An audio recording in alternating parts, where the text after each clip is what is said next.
দেখেছি। বিগত দিনে বলা হয়েছিল কে মমতা, কে মমতা, কে মমতা। মমতা তো কিছু বটেই। কে মমতা? আজকে বাংলার মমতা, বাংলার গর্ব মমতা।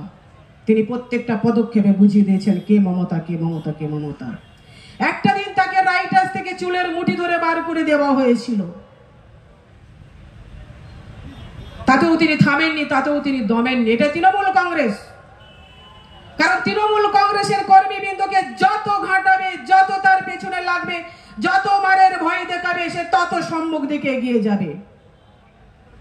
কারণ আমরা ভয় করব না, ভয় করব না, দুবেলা মরার আগে মরবো না, ভয় মরবো না। জলের টাকা পর্যন্ত বন্ধ করে দিয়েছেন, দিয়ে বড় বড় কথা বলছেন।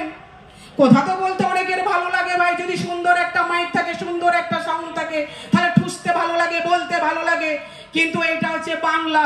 বাংলা লড়তে জানে, বাংলা গড়তে জানে, বাংলা করতে জানে, করে দেখাতে জানে। কারণ মমতা বন্দ্যোপাধ্যায় মানে নতুন আলো, নতুন দিশা, নতুন কিছু ভাবনা।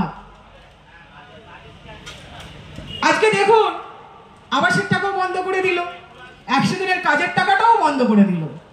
বাংলার জননেত্রী বলেছেন যে ভাই, আমি কথা দিয়েছিলাম 2011 সালে আসার সময়, বদলা নয় বদল চাই, উন্নয়নটা করতে চাই।